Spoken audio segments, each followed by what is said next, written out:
Welcome all. അപ്പോൾ നമ്മുടെ നാലാമത്തെ ചാപ്റ്ററിൻ്റെ കണ്ടിന്യൂഷനാണ് ഇന്ന് ഈ വീഡിയോയിലൂടെ നോക്കാൻ പോകുന്നത്. നമ്മൾ വെബ് പേജ് ഡിസൈനിങ്ങിനെ കുറിച്ചാണ് നമ്മൾ പറഞ്ഞുകൊണ്ടിരുന്നത്, അല്ലേ? വെബ് ടൂൾസിനെ കുറിച്ചാണ് പറഞ്ഞുകൊണ്ടിരുന്നത്. ഇനി നമ്മൾ എന്താണ് വെബ് പേജിൻ്റെ ഡിസൈനിങ്ങും അതിനുപയോഗിക്കുന്ന ലാംഗ്വേജസും ഒക്കെ അതിനെക്കുറിച്ച് ഡീപ്പായിട്ട് നമ്മൾ പഠിക്കാൻ പോവുകയാണ്. ഇപ്പോൾ വെബ് പേജ് നമ്മൾ ഡെവലപ്പ് ചെയ്യുമ്പോൾ ആദ്യത്തെ പ്രോസസ്സ് എന്ന് പറയുന്നത് വെബ് ഡിസൈനിങ് ആണ്. The first step in the website designing. അപ്പോൾ ആദ്യത്തെ സ്റ്റെപ്പ് എന്ന് പറയുന്നത് നമ്മുടെ വെബ്സൈറ്റ് എങ്ങനെ ആയിരിക്കണം എന്ന് നമ്മളൊന്ന് പ്ലാൻ ചെയ്യണം. അതിനെയാണ് നമ്മൾ എന്തെന്ന് പറയുന്നത് വെബ് ഡിസൈനിങ്ങിൻ്റെ ഫസ്റ്റ് സ്റ്റെപ്പ്, അതായത് പ്ലാനിങ് എന്ന് പറയുന്നത്. The first step in setting up the website is planning. നമുക്ക് നമ്മുടെ വെബ്സൈറ്റിനകത്ത് ഏതൊക്കെ പേജുകൾ വേണം, അവ എങ്ങനെയൊക്കെ ആയിരിക്കണം, അവയിൽ എന്തായിരിക്കണം അതിൻ്റെ കണ്ടൻറ്റ്. അപ്പം നമുക്ക് എക്സാമ്പിളായിട്ട് നമ്മൾ നമ്മുടെ സ്കൂളിൻ്റെ വെബ്സൈറ്റ് തുടങ്ങാൻ പോവുകയാണ്. ആ സ്കൂളിൻ്റെ വെബ്സൈറ്റിനകത്ത് ഒരു ഹോം പേജ് ഉണ്ടാവണം. അതിൻ്റെ ആദ്യത്തെ പേജ്, അല്ലേ? നമ്മളൊരു വെബ്സൈറ്റ് കാണുമ്പോൾ നമ്മൾ ഫസ്റ്റ് എൻ്റർ ചെയ്യുന്ന പേജിനെയാണ് നമ്മൾ ഹോം പേജ് എന്ന് പറയുന്നത്. അപ്പോൾ ഹോം പേജ് ഉണ്ടാവണം. പിന്നീട് കുറേ അധികം പേജുകളുണ്ടാവും. ഓരോ തരത്തിലുള്ള നമ്മുടെ സ്കൂളിനെ സംബന്ധിക്കുന്ന ഓരോ കാര്യങ്ങളും ഉൾക്കൊള്ളുന്ന ധാരാളം പേജസ് ഉണ്ടാവും.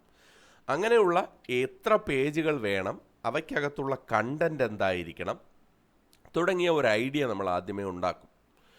അങ്ങനെയുള്ള ഒരു ഐഡിയ ഉണ്ടാക്കിയതിന് ശേഷം നമ്മൾ എന്ത് ചെയ്യും?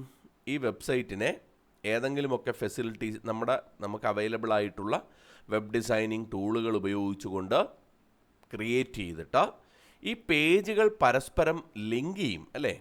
അത് നമ്മൾ കുറേ മെനൂസ് ഉണ്ടാവും. ഓരോ മെനുവിൽ ക്ലിക്ക് ചെയ്യുമ്പോഴത്തേക്ക് അടുത്തടുത്ത പേജിലേക്ക് പോകും. നിങ്ങൾ വെബ്സൈറ്റ് കണ്ടിട്ടുണ്ടാവുമല്ലോ. അപ്പോൾ അങ്ങനെയുള്ള ലിങ്കിങ്ങുകൾ പ്രൊവൈഡ് ചെയ്യുക. അപ്പോൾ ഇതാണ് വെബ് ഡിസൈനിങ്ങിലെ ആദ്യത്തെ സ്റ്റെപ്പ്. നമ്മുടെ വെബ്സൈറ്റ് എങ്ങനെ ആയിരിക്കണം എന്നുള്ളത് നമ്മളൊന്ന് പ്ലാൻ ചെയ്യണം. അതാണ് നമ്മുടെ ഒരു വെബ് ഡിസൈനിങ് എന്ന് പറയുന്ന പ്രോസസ്സിലെ ആദ്യത്തെ സ്റ്റേജ് എന്ന് നമുക്ക് പറയാം. അപ്പം നമുക്ക് ആവശ്യമായിട്ടുള്ള കണ്ടൻറ്റുകൾ എന്തൊക്കെയാണ്, ആ കണ്ടൻറ്റുകൾ നമ്മൾ കൃത്യമായി തയ്യാറാക്കി വയ്ക്കുക. അവ പരസ്പരം എങ്ങനെ ലിങ്ക് ചെയ്യണം, ഈ ഐഡിയ ഉണ്ടാക്കലാണ് ആദ്യത്തെ സ്റ്റെപ്പ്. നമുക്ക് ധാരാളം തരത്തിലുള്ള വെബ് ഡിസൈനിങ് സോഫ്റ്റ്വെയർസ് അവൈലബിൾ ആണ്. അപ്പോൾ നമ്മൾ ചെറിയ ക്ലാസ്സിലൊക്കെ ചെറിയ വെബ് പേജുകൾ ഡിസൈൻ ചെയ്തിട്ടുണ്ടല്ലേ? നോട്ട് പാഡിൽ എൻ്റർ ചെയ്ത് നമ്മളതിന് ആ ലാംഗ്വേജ് പോലല്ലാതെ ഡയറക്റ്റ് ആയിട്ട് നമുക്ക് വെബ് പേജ് ക്രിയേറ്റ് ചെയ്യിക്കാൻ സഹായിക്കുന്ന ചില സോഫ്റ്റ്വെയറുകൾ അവൈലബിളാണ്. അതിനകത്ത് ധാരാളം തരത്തിലുള്ള വെബ് ഡിസൈനിങ് ടൂളുകളുണ്ടാവും. ആ ടൂളുകൾ ഉപയോഗിച്ചുകൊണ്ട് നമുക്ക് നമ്മുടെ വെബ് പേജുകളെ ക്രിയേറ്റ് ചെയ്യാനും അവ പരസ്പരം ലിങ്ക് ചെയ്യാനുമൊക്കെ സഹായിക്കും. ഒരു വേർഡിനകത്തൊരു ഡോക്യുമെൻ്റ് പ്രിപ്പയർ ചെയ്ത് അതിനെ നമുക്ക് എന്ത് ചെയ്യാം? വെബ് പേജായിട്ട് മാറ്റിയെടുക്കുകയൊക്കെ ചെയ്യാം. അപ്പോൾ ഇത്തരത്തിലുള്ള ധാരാളം ഫെസിലിറ്റീസ്, ധാരാളം ടൂൾസ് കൊടുത്തിരിക്കുന്ന ധാരാളം തരത്തിലുള്ള സോഫ്റ്റ്വെയർസ് ഇന്ന് അവൈലബിൾ ആണ്. The software also provide features to design web pages and link them together to form a website. ധാരാളം വെബ് പേജുകളെ നമുക്കിഷ്ടമുള്ള രീതിയിൽ ഡിസൈൻ ചെയ്തെടുക്കാനും അവ പരസ്പരം ലിങ്ക് ചെയ്ത് ഒരു വെബ്സൈറ്റ് ആക്കാനും നമ്മെ സഹായിക്കുന്ന പലതരത്തിലുള്ള സോഫ്റ്റ്വെയറുകൾ ഇന്ന് അവൈലബിൾ ആണ്. അതേപോലെ തന്നെ നമ്മളൊരു വെബ്സൈറ്റ് സന്ദർശിക്കുന്ന സമയത്ത് ആ സെർവറുമായി നമ്മൾ കമ്മ്യൂണിക്കേറ്റ് ചെയ്യുന്നുണ്ടാവും, അല്ലേ? നമുക്ക് എന്തെങ്കിലുമൊക്കെ കാര്യങ്ങൾ സെർവറിലേക്ക് കൊടുക്കാൻ കഴിയും. സെർവറിൽ നിന്ന് ധാരാളം ഡേറ്റാസ് നമ്മൾ എടുക്കുന്നുമുണ്ട്. നമ്മൾ സൈറ്റിൽ നിന്നൊക്കെ പല കാര്യങ്ങളും ഡൗൺലോഡ് ചെയ്തെടുക്കാറില്ലേ? ഉണ്ട്. അതേപോലെ തന്നെ നമ്മൾ സൈറ്റിലേക്ക് ചില കാര്യങ്ങൾ അപ്ലോഡ് ചെയ്ത് കൊടുക്കാനുണ്ട്. നമ്മളിപ്പോൾ ഒരു ആപ്ലിക്കേഷൻ അയക്കുന്നു, നമ്മുടെ ഫോട്ടോ, സ്കാൻ ചെയ്ത ഫോട്ടോ, സർട്ടിഫിക്കറ്റിൻ്റെ കോപ്പികൾ, ഇതൊക്കെ നമ്മൾ അതിനകത്തേക്ക് കൊടുക്കാറുണ്ടല്ലോ. അതിനാണ് അപ്ലോഡിങ് എന്ന് പറയുന്നത്, അല്ലേ? അപ്പോൾ ഇവിടെ ഫയലുകൾ ട്രാൻസ്ഫർ ചെയ്യുക എന്നുള്ളത്, സെർവറുമായി കമ്മ്യൂണിക്കേറ്റ് ചെയ്യുന്ന സമയത്ത് ഫയലുകൾ ട്രാൻസ്ഫർ ചെയ്യാൻ, അതായത് FTP പ്രോട്ടോക്കോൾ ഉപയോഗിച്ചുകൊണ്ട് ഫയൽ ട്രാൻസ്ഫർ ചെയ്യുന്ന ഇതും ഈ സോഫ്റ്റ്വെയറുകൾക്കകത്ത് ബിൽറ്റ് ഇൻ ആയിട്ടുണ്ടാവും. അങ്ങനെ നമുക്ക് അവയുമായി കമ്മ്യൂണിക്കേറ്റ് ചെയ്യാൻ കഴിയും. അപ്പോൾ അത്തരത്തിലുള്ള ചില സോഫ്റ്റ്വെയറുകളാണ് Bluefish, Bootstrap, Adobe Dreamweaver, മൈക്രോസോഫ്റ്റിൻ്റെ എക്സ്പ്രഷൻ വെബ് തുടങ്ങിയവ. അപ്പോൾ ഇതൊക്കെ ഇത്തരത്തിലുള്ള സോഫ്റ്റ്വെയറുകളാണ്. അപ്പോൾ ഈ സോഫ്റ്റ്വെയറുകൾ ഉപയോഗിച്ചുകൊണ്ട് നമുക്ക് എന്ത് ചെയ്യാൻ കഴിയും? ഡയറക്റ്റായിട്ട് തന്നെ ഒരു വെബ്സൈറ്റ് ക്രിയേറ്റ് ചെയ്യാനും അവ FTP പ്രോട്ടോക്കോളൊക്കെ ഉപയോഗിച്ചുകൊണ്ട് സെർവറുമായി കമ്മ്യൂണിക്കേറ്റ് ചെയ്ത് ഫയലുകൾ ട്രാൻസ്ഫർ ചെയ്യാനും ഒക്കെ കഴിയും. അടുത്തായിട്ട് നമ്മൾ ഇതിനകത്ത് നോക്കുന്നത് static and dynamic web pages എന്ന് പറയുന്ന കാറ്റഗറിയെ കുറിച്ചാണ്. വെബ് പേജുകളെ നമുക്ക് രണ്ടായിട്ട് കാറ്റഗറൈസ് ചെയ്ത് പറയാം. സ്റ്റാറ്റിക് പേജസും ഡൈനാമിക് പേജുകളും. Static web pages are web pages that remain the same all the time until their code is changed manually. ഇപ്പോൾ ഒരു പേജ്, ആ പേജിൻ്റെ കണ്ടൻറ്റ് അതേപോലെ തന്നെ ഡിസ്പ്ലേ ചെയ്ത് കാണിക്കും. അത് എപ്പോഴും വരെ അത് അതേപോലെ തന്നെ മെയിൻറ്റെയിൻ ചെയ്ത് പോകും. ആ പേജ് തയ്യാറാക്കിയിരിക്കുന്ന കോഡ്, അതായത് അതിൻ്റെ പ്രോഗ്രാം, അത് മാറ്റുന്നത് വരെയും അത് അതേപോലെ തന്നെ കോൺസ്റ്റൻ്റായിട്ട് നിൽക്കും. അപ്പം കോഡ് ചേഞ്ച് ചെയ്യുന്നത് വരെയും ഒരു വെബ് പേജിൻ്റെ കണ്ടൻറ്റിന് ഒരു മാറ്റവും വരാതെ അത് റിമൈൻസ് അതേപോലെ തന്നെ നിൽക്കുകയാണ് എങ്കിൽ അത്തരത്തിലുള്ള വെബ് പേജുകളെ നമുക്ക് വിളിക്കാം സ്റ്റാറ്റിക് വെബ് പേജുകളാണ്. നമ്മൾ ചില സൈറ്റുകളിലൊക്കെ കയറുമ്പോൾ ഇത്തരത്തിലുള്ള പേജുകൾ കാണാറുണ്ട്. എന്ന് നമ്മൾ കയറിയാലും അതേ കണക്കായിരിക്കും ആ പേജ് ഡിസ്പ്ലേ ചെയ്യുന്നത്. അത്തരത്തിലുള്ള പേജുകളെ നമുക്ക് എന്തെന്ന് വിളിക്കാം? ഇപ്പം നമ്മുടെ ഒരു കോണ്ടാക്റ്റ് അസ് എന്ന് പറഞ്ഞൊരു ഫോം, നമ്മൾ വെബ് പേജിൽ കയറുമ്പോഴത്തേക്ക് പല കോണ്ടാക്റ്റ് അസ് എന്ന് പറഞ്ഞ് ലിങ്ക് കാണും. അതിൽ ക്ലിക്ക് ചെയ്യുമ്പോൾ ഒരു പേജ് ഓപ്പൺ ആവും. അതിൽ നമ്മുടെ അഡ്രസ്സും ഫോൺ നമ്പറും ഒക്കെ കാണിക്കും. ആ പേജ് സ്റ്റാറ്റിക് പേജാണ്. അത് അതേ കണക്ക് തന്നെ ഡിസ്പ്ലേ ചെയ്ത് കാണിക്കുകയാണ്. എന്നും നമ്മുടെ അഡ്രസ്സ് അല്ലെങ്കിൽ എന്തെങ്കിലും ചേഞ്ച് ചെയ്യുന്ന സമയത്ത് നമ്മൾ ഈ പേജ് പ്രോഗ്രാം ചെയ്ത് മാറ്റിയാലല്ലാതെ അത് മാറില്ല. അപ്പോൾ അതുവരെയും അത് റിമൈൻസ് സെയിം. എന്നാൽ ചില പേജുകളുണ്ട്, ഡൈനാമിക് വെബ് പേജുകളെന്ന് പറയും. അതായത് സെർവർ സൈഡ് കോഡ് വെച്ചുകൊണ്ടാണ് ആ പേജ് വർക്ക് ചെയ്യുന്നത്. അതായത് ചിലപ്പോൾ ഒരു ഡേറ്റാബേസ് ഉണ്ടാവും. ആ ഡേറ്റാബേസിൽ നിന്ന് ഒരു ഡേറ്റ എടുത്ത് പല തരത്തിലാണ് അത് ഡിസ്പ്ലേ ചെയ്ത് കാണിച്ചുകൊണ്ടിരിക്കുന്നത്. അപ്പോൾ പേജ് ക്രിയേറ്റ് ചെയ്ത് വെച്ചിട്ടുണ്ട്. ആ പേജിൻ്റെ കണ്ടൻറ്റുകൾ മാറിയിരിക്കും. ഇപ്പോൾ ഒരു എക്സാമ്പിളായിട്ട് ഞാൻ പറഞ്ഞാൽ, നമ്മുടെ റിസൾട്ട് നോക്കുന്നു. നമ്മൾ റിസൾട്ട് കയറി നോക്കുമ്പോൾ ഇപ്പം ഞാൻ എൻ്റെ രജിസ്റ്റർ നമ്പർ വെച്ച് എൻ്റർ ചെയ്ത് നോക്കുമ്പോഴും നിങ്ങൾ നിങ്ങളുടെ രജിസ്റ്റർ നമ്പർ വെച്ച് എൻ്റർ ചെയ്ത് നോക്കുമ്പോഴും കാണിക്കുന്നത് ഒരേ പേജ് തന്നെയാണ്. ആ ഡിസൈൻ ചെയ്ത് വെച്ചിരിക്കുന്നത് ഒരേ പേജ് തന്നെയാണ്. പക്ഷേ അതിൻ്റെ കണ്ടൻറ്റ് വ്യത്യാസമുണ്ടല്ലേ. ആ കണ്ടൻറ്റ് സെർവർ സൈഡിൽ നിന്ന് എടുത്ത് ആ കണ്ടൻറ്റ് വെച്ചാണ് ഡിസ്പ്ലേ ചെയ്യുന്നത്.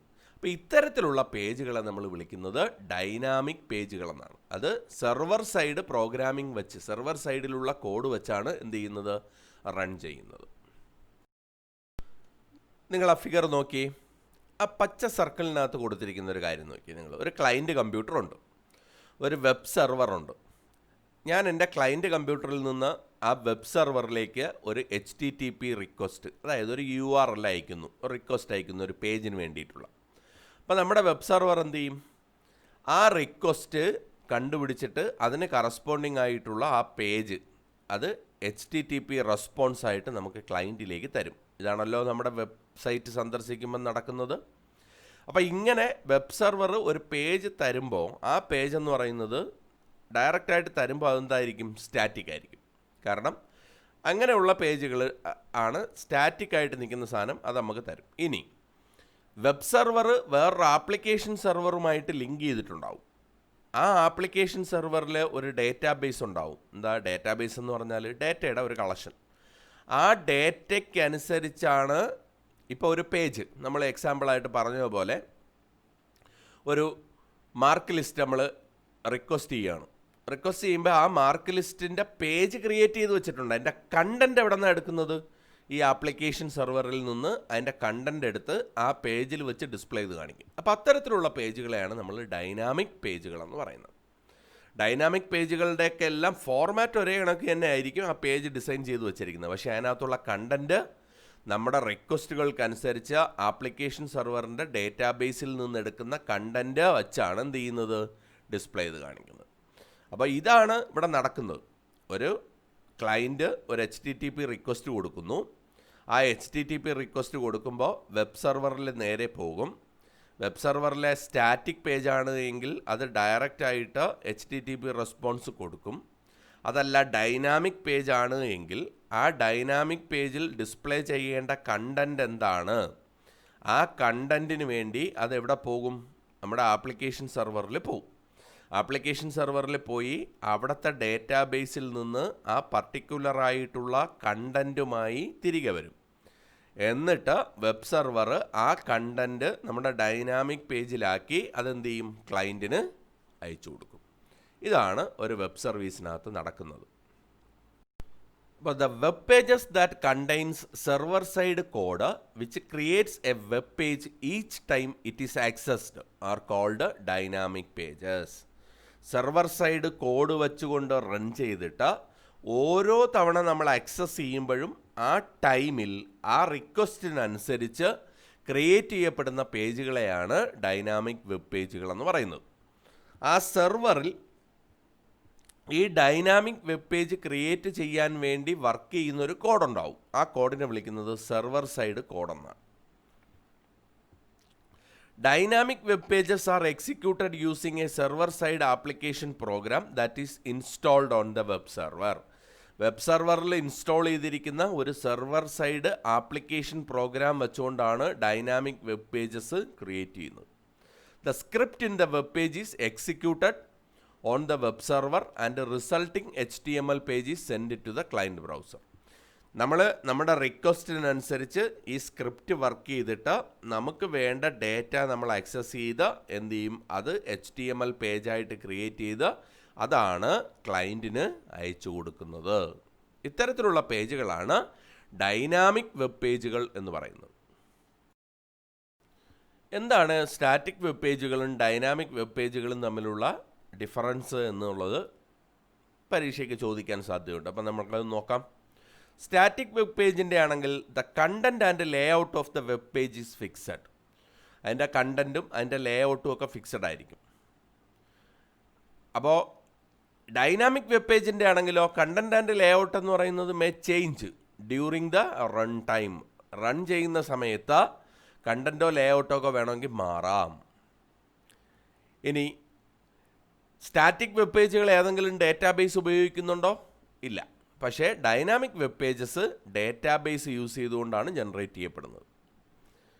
ഇനി static web pages directly run on the browser and do not require any server side application program. നമ്മളെ ബ്രൗസറിൽ ഡയറക്റ്റ് ആയിട്ട് ഡിസ്പ്ലേ ചെയ്ത് കാണിക്കും. സെർവർ സൈഡ് പ്രോഗ്രാമിൻ്റെ ഒന്നും ആവശ്യമില്ല. പക്ഷേ ഡൈനാമിക് വെബ് പേജ് എന്ന് പറയുന്നത് റൺ ചെയ്യുന്നത് according to a server side application program and displays the result. ആ സെർവർ സൈഡ് ആപ്ലിക്കേഷൻ പ്രോഗ്രാം ഉപയോഗിച്ചുകൊണ്ടാണ് അത് വർക്ക് ചെയ്യുന്നത്, എന്നിട്ടാണ് അത് ഡിസ്പ്ലേ ചെയ്യുന്നത്. സ്റ്റാറ്റിക് വെബ് പേജുകൾ എന്ന് പറയുന്നത് ഡെവലപ്പ് ചെയ്യാൻ വളരെ ഈസിയാണ്. പക്ഷേ ഡൈനാമിക് വെബ് പേജ് ഡെവലപ്പ് ചെയ്യാനോ പ്രോഗ്രാമിംഗ് സ്കില്ല് വേണം. കാരണം സെർവർ സൈഡ് പ്രോഗ്രാം ഉപയോഗിച്ചുകൊണ്ടല്ലേ വർക്ക് ചെയ്യുന്നത്. അപ്പോൾ അത്തരത്തിലുള്ള പ്രോഗ്രാമിംഗ് സ്കില്ലുണ്ടെങ്കിൽ മാത്രമേ എന്ത് ചെയ്യാൻ പറ്റത്തുള്ളൂ? ഡൈനാമിക് വെബ് പേജുകളെ ക്രിയേറ്റ് ചെയ്യാൻ പറ്റുള്ളൂ. പക്ഷേ സ്റ്റാറ്റിക് വെബ് പേജുകൾ ക്രിയേറ്റ് ചെയ്യാൻ വളരെ ഈസിയാണ്. ഡൈനാമിക് വെബ് പേജ് ക്രിയേറ്റ് ചെയ്യുക എന്ന് പറയുന്നത് അത്ര ഈസി അല്ല. അടുത്തതായിട്ട് നമ്മൾ നോക്കുന്നത് എന്താണ് സ്ക്രിപ്റ്റ് എന്നുള്ളതാണ്. Script are program codes written inside HTML page. HTML പേജുകൾക്ക് അകത്ത് നമ്മൾ റൈറ്റ് ചെയ്യുന്ന പ്രോഗ്രാം കോഡിനെ വിളിക്കുന്ന പേരാണ് script. They are written using a text editor like notepad. അപ്പം നോട്ട് പാഡ് പോലുള്ള ഏതെങ്കിലും ടെക്സ്റ്റ് എഡിറ്ററൊക്കെ വെച്ചുകൊണ്ട് നമ്മൾ എന്ത് ചെയ്യും? ഈ സ്ക്രിപ്റ്റുകളെ റൈറ്റ് ചെയ്യും. JavaScript, VB script, PHP, Perl അത്തരത്തിലുള്ള സ്ക്രിപ്റ്റിംഗ് ലാംഗ്വേജുകൾ ഉപയോഗിച്ചുകൊണ്ടാണ് ഡൈനാമിക് വെബ് പേജുകൾ ക്രിയേറ്റ് ചെയ്യപ്പെടുന്നത്. JavaScript, VB script, PHP, Perl തുടങ്ങിയവ ഇത്തരത്തിലുള്ള ഡൈനാമിക് വെബ് പേജുകൾ ക്രിയേറ്റ് ചെയ്യുന്ന സ്ക്രിപ്റ്റിംഗ് ലാംഗ്വേജസ് ആണ്. അപ്പോൾ HTML പേജുകൾക്കകത്ത് ഇൻക്ലൂഡ് ചെയ്യുന്ന പ്രോഗ്രാം കോഡുകളെ വിളിക്കുന്ന പേരാണ് സ്ക്രിപ്റ്റ് എന്ന് പറയുന്നത്. അത്തരത്തിലുള്ള സ്ക്രിപ്റ്റിംഗ് ലാംഗ്വേജുകൾ ഉപയോഗിച്ചുകൊണ്ടാണ് നമ്മൾ ഡൈനാമിക് വെബ് പേജുകൾ ക്രിയേറ്റ് ചെയ്യുന്നത്. HTML ആണ് എങ്കിൽ നമ്മൾ സ്ക്രിപ്റ്റ് എന്ന് പറയുന്ന ഒരു ടാഗ് ഉപയോഗിച്ചുകൊണ്ടാണ് ഇത് ക്രിയേറ്റ് ചെയ്യുന്നത്. അതായത് സ്ക്രിപ്റ്റിൻ്റെ ഓപ്പണിംഗ് ടാഗിനും സ്ക്രിപ്റ്റിൻ്റെ ക്ലോസിംഗ് ടാഗിനകത്ത് ഈ നമുക്ക് ആവശ്യമായിട്ടുള്ള നമ്മൾ കണ്ടൻറ്റ് എഴുതും. എന്നിട്ട് ഇതിനാണ് നമ്മൾ HTML ഡോക്യുമെൻറ്റിനകത്തേക്ക് എംബഡ് ചെയ്ത് കൊടുക്കുകയാണ് ചെയ്യുന്നത്, അതായത് ചേർത്ത് കൊടുക്കും. It has the attributes type and SRC. Type attribute is used to identify the scripting language code embedded within the script tag. ഇപ്പോൾ script type is equal to ഏത് ടൈപ്പിലുള്ളതാണ്, ഇപ്പോൾ ജാവാ സ്ക്രിപ്റ്റ് ആണെങ്കിൽ അത്. അപ്പോൾ ഈ ജാവാ സ്ക്രിപ്റ്റ് കോഡിനെ HTML കോഡിലേക്ക് ചേർക്കാൻ വേണ്ടി നമ്മൾ എങ്ങനെ പറയും? Script type is equal to text bar Java script.